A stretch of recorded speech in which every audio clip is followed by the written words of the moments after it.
ঢাকার মহাখালীতে সড়ক ও রেলপথ অবরোধ করেছে ব্যাটারি চালিত অটোরিকশা চালকরা। ফলে যাত্রী নিরাপত্তার স্বার্থে ঢাকা থেকে সারা দেশের ট্রেন চলাচল বন্ধ রাখা হয়েছে।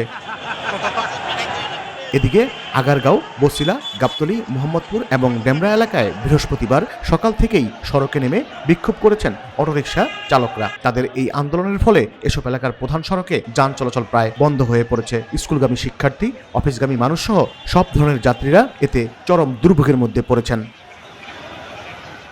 মহাখালীতে রেলপথ অবরোধের কারণে ঢাকার সঙ্গে সারা দেশের রেল যোগাযোগ বন্ধ রয়েছে। ঢাকা রেলওয়ে থেকে জানানো হয়েছে, অটোরিকশা চালকরা রেল লাইনের উপর অবরোধ করে আন্দোলন করছে। ফলে নিরাপত্তার স্বার্থে সকাল 10টা থেকে ট্রেন চলাচল বন্ধ আছে। সকাল 10টার পর কোনো ট্রেন ঢাকা স্টেশন থেকে ছেড়ে যায়নি এবং আসছেও না। ঢাকামুখী ট্রেনগুলো কাছাকাছি স্টেশনে অবস্থান করছে।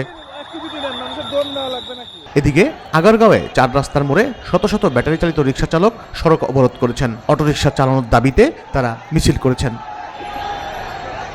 প্রসঙ্গত, গত মঙ্গলবার ঢাকা মহানগর এলাকার সড়কে ব্যাটারি চালিত অটোরিকশা চলাচল 3 দিনের মধ্যে বন্ধ বা বিধিনিষেধ আরোপ করতে নির্দেশ দিয়েছেন হাইকোর্ট। ওই দিন রাতে জাহাঙ্গীরনগর বিশ্ববিদ্যালয়ে ব্যাটারি চালিত অটোরিকশার ধাক্কায় আফসানা করিম নামের এক ছাত্রী নিহত হন। এ ঘটনায় ক্ষুব্ধ শিক্ষার্থীরা বিক্ষোভ করেন।